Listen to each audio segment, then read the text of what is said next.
عمر ابن خطاب کو دیکھو، اسلام کے بڑے کٹر دشمن ہیں، ابھی اسلام قبول نہیں کیا ہے، اسلام کے بڑے کٹر دشمن ہیں عمر بن خطاب۔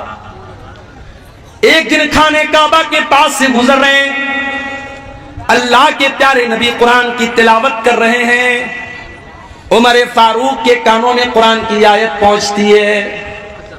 عمر فاروق کے دل میں خیال آتا ہے اتنی اچھی کتاب ہے، اتنا اچھا کلام ہے، یہ ضرور کسی شاعر کی شاعری ہے، یہ ضرور کوئی پوئٹری ہے، کوئی کویتا ہے، کوئی شاعری ہے۔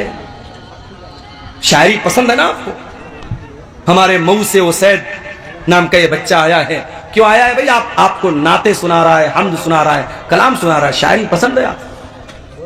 پچھلے سال ایک پروگرام میں میں آیا تھا، کہیں پر عدنان پرتاپ گڑھی کو میں نے دیکھا، ان کو بلایا گیا، چھوٹا سا بچہ ہے، اس کو بلایا جا رہا ہے، سفیان کو بلایا جا رہا ہے۔ شاعری پسند ہوتی ہے انسان کو، شاعری میں ایک اٹریکشن ہوتا ہے۔ عمر فاروق نے قرآن کو سنا، قرآن اچھا لگا، قرآن دل کو بھایا، قرآن نے دل کو آکرشت کیا۔ عمر ابن خطاب نے کہا کہ ضرور یہ کسی شاعر کی شاعری ہے۔ ابھی عمر ابن خطاب کے دل میں یہ خیال آیا تھا، اللہ کے نبی نے قرآن کی آیت پڑھی، وَمَا هُوَ بِقَوْلِ شَاعِرٍ قَلِيلًا مَا تُؤْمِنُونَ۔ او لوگو، یہ قرآن کسی شاعر کی شاعری نہیں ہے، یہ قرآن کوئی پوئٹری نہیں ہے، یہ قرآن کوئی کویتا نہیں ہے، تم لوگ ایمان کم رکھتے ہو، قرآن کوئی شاعری نہیں ہے۔ جب یہ خیال ریجیکٹ ہو گیا، حضرت عمر سوچنے لگے کہ اگر یہ قرآن شاعری نہیں ہے تب اتنا اچھا کیوں لگ رہا ہے؟ اس کا مطلب کہ قرآن میجک ہے، قرآن جادو ہے، قرآن کسی کاہن کی کہانت ہے، قرآن کے ذریعے محمد رسول اللہ ہمارے دلوں کو اپنی طرف مائل کر رہے ہیں۔ ابھی عمر ابن خطاب کے دل میں یہ خیال آیا کہ اللہ کے نبی نے قرآن کی اگلی آیت پڑھ دی، وَلَا بِقَوْلِ كَاهِنٍ قَلِيلًا مَا تَذَكَّرُونَ۔ او لوگو، یہ قرآن کسی جادوگر کا جادو بھی نہیں ہے، یہ قرآن کسی کاہن کی کہانت بھی نہیں ہے، تنزیل من رب العالمین، یہ قرآن تو اللہ تعالیٰ نے نازل کیا ہے، رب العالمین نے نازل کیا ہے۔ حضرت عمر کے دل پر چوٹ لگی، ان کا دل تھوڑا سا سافٹ ہوا، مگر ابھی اسلام انہوں نے قبول نہیں کیا۔ ایک دن بڑے غصے میں تلوار لے کر کے نکلے، راستے میں ایک صحابی ملے، حضرت نعیم رضی اللہ تعالیٰ عنہ، نے پوچھا عمر کہاں جا رہے ہو؟ کہا کہ آج میں تلوار لے کر کے نکلا ہوں، آج محمد رسول اللہ کا مرڈر کر دوں گا، نعوذ باللہ، آپ کی ہتیا کر دوں گا، اسلام کا کام تمام کر دوں گا۔ حضرت نعیم دل ہی دل میں گھبرا گئے، زبان سے انہوں نے ظاہر نہیں کیا، وہ جانتے تھے حضرت عمر بڑے موڈی آدمی ہیں، ان کے موڈ میں آ گیا تو کچھ بھی کر سکتے ہیں۔ کہا کہ اے عمر، ایک کام کرو، پہلے اپنے گھر جاؤ، تمہاری بہن بھی مسلمان ہو چکی ہے، تمہارے بہنوئی بھی مسلمان ہو چکے ہیں۔ کہا اچھا، میری بہن اسلام لے آئی، میرے بہنوں اسلام لے آئے، ابھی چل کے بتاتا ہوں۔ وہاں سے راستہ بدل دیا، حضرت عمر کہاں پہنچے؟ بہن کے سسرال پہنچے، بہن کے گھر پہنچے۔ اندر بہنوئی قرآن کی تلاوت کر رہے تھے، قرآن پڑھ رہے تھے، حضرت خباب رضی اللہ تعالیٰ ان کو قرآن پڑھا رہے تھے۔ حضرت عمر نے دروازہ کھٹکھٹایا، بہنوئی نے اندر سے پوچھا کون؟ کہا کہ میں عمر ابن خطاب۔ جلدی سے قرآن کو چھپایا گیا، دروازے کو کھولا گیا۔ حضرت عمر نے کہا مجھے پتہ لگا ہے تو نے اسلام تو قبول کر لیا ہے، میری بہن، اتنا غلط کام تم نے کیسے کر دیا؟ اتنا کہنے کے بعد اپنی بہن کو مارنے لگے، بہنوئی بچانے کے لیے آئے، بہنوئی کو بھی مارنے لگے۔ حضرت خباب تو ایک کونے میں چھپے ہوئے تھے، بہنوئی بھی لہو لہان، بہن بھی لہو لہان۔ بہن نے کہا کہ اے عمر، کان کھول کر کے سن لے، جتنا مارنا ہے مار لے، جتنا ستم کرنا ہے ستم کر لے۔ اے عمر، اب اسلام ہمارے دل کے اندر داخل ہو چکا ہے، اب تو اسلام کو ہمارے دل سے نہیں نکال سکتا۔ حضرت عمر سوچنے پر مجبور ہو گئے کہ وہ بہن جو کل تک اپنے بھائی کی آنکھوں سے آنکھیں ملا کر کے بھی باتیں نہیں کرتی تھی، آج کتنے دھڑلے سے میری باتوں کا جواب دے رہی ہے، اتنی ہمت میری بہن کے اندر کہاں سے پیدا ہو گئی؟ کہا اچھا بہنا یہ بتا، وہ جو تو کلام پڑھ رہی تھی، قرآن پڑھ رہی تھی، کیا میں بھی پڑھ سکتا ہوں؟ کہا نہیں، تم نہیں پڑھ سکتے، تم ناپاک ہو، جاؤ پہلے غسل کر کے آؤ۔ حضرت عمر نے غسل کیا، پاک صاف ہو کر کے آئے, قرآن ان کے سامنے رکھ دیا گیا اور قرآن کی سورہ طٰہٰ کی آیتیں انہوں نے پڑھی. طٰہٰ ما انزلنا علیک القرآن لتشقى الا تذکرۃ لمن یخشی. حضرت عمر پڑھتے چلے جا رہے ہیں, قرآن کی آیتوں کو پڑھتے چلے جا رہے ہیں, اور ان کے سینے میں جو دل تھا وہ اسلام کی طرف مائل ہوتا چلا جا رہا ہے. جب تلاوت ختم کر چکے, کہا کہ اے میری بہنا, یہ اللہ کا کلام ہے, میں بھی اس پر ایمان لانا چاہتا ہوں, میں بھی اسلام قبول کرنا چاہتا ہوں, میں بھی مسلمان ہونا چاہتا ہوں. حضرت سعید بن زید ان کے بہنوئی تھے, ان کو لے کر کے دار ارقم میں پہنچے جہاں اللہ کے نبی اپنے صحابہ کو لے کر کے چھپے رہتے تھے اور اسلام کی وہیں پر تبلیغ کرتے تھے. دار ارقم میں پہنچ کر کے حضرت عمر نے دروازہ کھٹکھٹایا, اندر سے پوچھا گیا کون؟ کہا کہ میں عمر بن خطاب ہوں. اندر صحابہ کرام ڈر گئے کہ ارے عمر آئے, پتہ نہیں کیا ارادہ لے کے آئے. حضرت حمزہ بھی اسلام لا چکے تھے, انہوں نے کہا کوئی بات نہیں, آنے دو, اچھے مقصد کے تحت آیا ہے تو اچھی بات ہے, برے مقصد کے تحت آیا ہے تو اسی کی تلوار سے اس کو ختم کر دوں گا, آنے دو.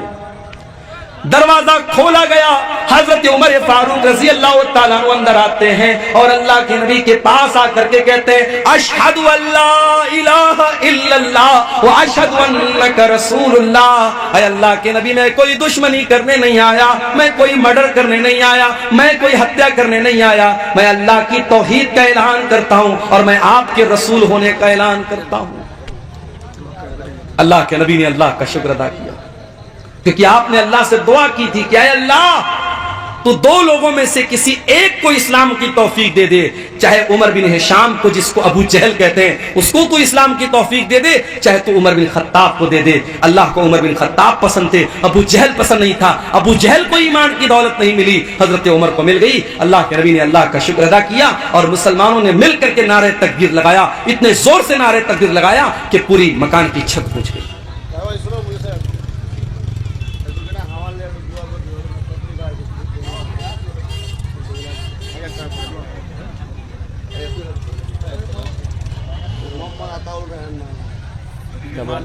بیمار 1000 روپے دان کیے ہیں. کیا نام ہے؟ کوئی محمد عطاء الرحمان بھائی ہیں, بہت بیمار ہیں, تکلیف میں, انہوں نے مدرسے کو 1000 کا تعاون پیش کیا ہے. اللہ ان کا یہ چندہ قبول کرے, ان کی بیماری سے ان کو شفا عطا فرمائے. تو قرآن کریم میرے بھائیوں حضرت عمر فاروق کے دل کو بدلنے میں کامیاب ہو گیا. وہی قرآن ہمارے پاس موجود ہے. یہ قرآن ہمارے اوپر کیوں اثر نہیں ڈال رہا؟ نمازوں میں قرآن پڑھا جا رہا ہے, تراویح میں قرآن پڑھا جا رہا ہے, تقریروں میں قرآن پڑھا جا رہا ہے, جمعہ کے خطبوں میں قرآن پڑھا جا رہا ہے, مگر دل کے اوپر کوئی اثر نہیں ہو رہا ہے. آؤ میں جواب دیتا ہوں.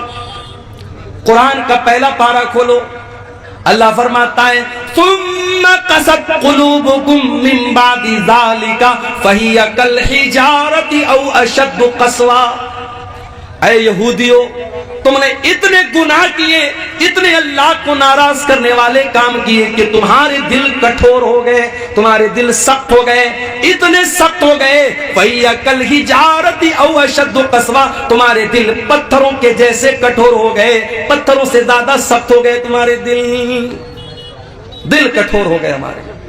اس دل پر اب قرآن کا کوئی اثر نہیں ہو رہا ہے میرے. اس قرآن کو سن کر کے ڈاکو لوگ ایمان لے آتے تھے. فضیل ابن عیاض نام کا ایک ڈاکو, جس کا کام لوگوں کے مکان کی چھتوں پہ جا کر کے چھاپا مارنا اور ڈاکہ ڈالنا ہے. فضیل ابن عیاض ڈاکہ ڈالنے کے لیے ایک مکان کی چھت پہ کودتا ہے. رات کا سناٹا ہے, رات کا ٹائم ہے. فضیل ابن عیاض ڈاکہ ڈالنے گیا ہے, چوری کرنے گیا ہے, مال ہڑپنے گیا ہے. وہ رات کے سناٹے میں کوئی اللہ کا بندہ قرآن کی تلاوت کر رہا تھا اور قرآن کی یہ آیت فضیل ابن عیاض کے کانوں میں پڑ جاتی ہے, الم یان للذین آمنوا ان تخشع قلوبہم لذکر اللہ. کیا ایمان والوں کے لیے ابھی وہ سمے نہیں آیا, وہ ٹائم نہیں آیا, وہ وقت نہیں آیا جب ایمان والوں کے دل اللہ کا کلام سن کر کے پگھل جائیں؟ جب یہ آیت سنی فضیل ابن عیاض نے, فوراً اس کے دل پر اثر ہوا. ڈاکو ہے, چور ہے, ڈاکہ ڈال کے اپنا خرچہ چلاتا ہے. قرآن کی آیت سنی, ڈائریکٹ دل پر اثر ہوا. اس نے کہا نہیں ہے اللہ, ٹائم آ چکا ہے, ٹائم آ چکا ہے اللہ, میں توبہ کرتا ہوں تیری بارگاہ میں، آج کے بعد چوری نہیں کروں گا، آج کے بعد ڈاکہ نہیں ڈالوں گا۔ اور چشم فلک نے وہ منظر بھی دیکھا، فضیل ابن عیاض نے اتنی سچی توبہ کی، کل تک جو ڈاکہ ڈالا کرتا تھا، جو چوری کیا کرتا تھا، جو دوسروں کی بہو بیٹیوں کو غلط نظر سے دیکھا کرتا تھا، آج اللہ کا اتنا نیک بندہ ہو گیا کہ دن رات 24 گھنٹے وہ خانے کعبہ کے پاس رہنے لگا، اللہ کے گھر میں رہنے لگا، اتنا بڑا عابد، اتنا بڑا زاہد بن گیا، اتنا بڑا عبادت گزار بن گیا۔ قرآن تو وہی ہے میرے بھائی، دل بدل گئے ہمارے، نیتیں بدل گئی ہماری۔ قرآن کے اندر جو اثر 1400 سال پہلے تھا وہ اثر آج بھی ہے، شرط یہ ہے کہ ہم اپنے دل کو تھوڑا سافٹ کریں اور قرآن کو پڑھنے کی کوشش کریں۔ صحابہ کرام نے اس قرآن کو حاصل کرنے کے لیے بڑی قربانی دی تھی۔ ایک صحابی ہے جن کا نام عمر بن سلمہ ہے، بخاری کی روایت آپ کو پڑھ کے سنا رہا ہوں۔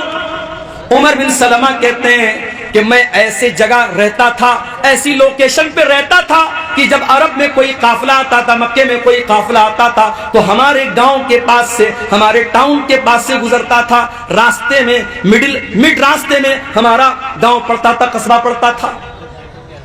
حضرت عمر بن سلمہ کہتے ہیں ہمیں معلوم ہوا کہ مکے میں ایک رسول آئے، ہم نے اس رسول کے بارے میں لوگوں سے ڈیٹیل پوچھی، لوگوں نے ڈیٹیل بتائی، میں نے پوچھا وہ نبی کیا پڑھ کے سناتے ہیں، تو لوگوں نے قرآن کی آیتیں پڑھ پڑھ کے سنائی۔ عمر بن سلمہ کی عمر ماتر 6 سال ہے، 6 یا 7 سال، 6 یا 7 سال کا بچہ ہے، اس نے اس قافلے کے لوگوں سے قرآن کی آیتوں کو سن سن کر کے یاد کر لیا۔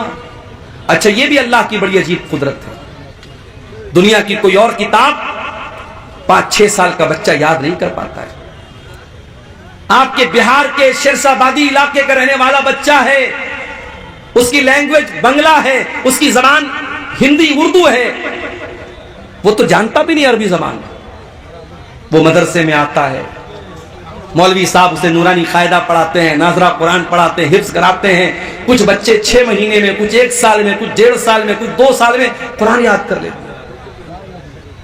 ہمارے ایک دوست کا بچہ ہے ممبئی میں، اس نے 6 سال کی عمر میں قرآن حفظ کر لیا۔ یہ قرآن کی برکت ہے میرے بھائی، اللہ نے قرآن کو آسان بنایا ہے یاد کرنے کے لیے، 6 سال کا بچہ بھی قرآن کو یاد کر لیتا ہے۔ اسی لیے اللہ قرآن میں کہتا ہے وَلَقَدْ يَسَّرْنَا الْقُرْآنَ لِلذِّكْرِ فَهَلْ مِن مُدَّكِرٍ، ہم نے اس قرآن کو آسان بنایا ہے یاد کرنے کے لیے، ہے کوئی قرآن کو یاد کرنے والا؟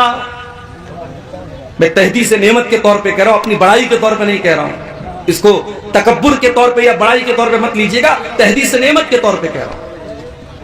لاک ڈاؤن لگا تھا، رمضان کا مہینہ آیا، میری والدہ اللہ مغفرت فرمائے، ان کی زندگی کا آخری رمضان تھا، مسجدیں بند تھی، تالا لگا تھا مسجد میں، رمضان کے اندر تراویح کی نماز گھر میں پڑھنے کا معاملہ آیا، میرے گھر میں کوئی حافظ نہیں تھا، مجھے سورہ بقرہ یاد تھی، میں نے اپنے ماں باپ سے کہا کوئی بات نہیں، میں کوشش کرتا ہوں تھوڑا تھوڑا یاد کر کے پڑھوں گا، تراویح گھر میں پڑھاؤں گا۔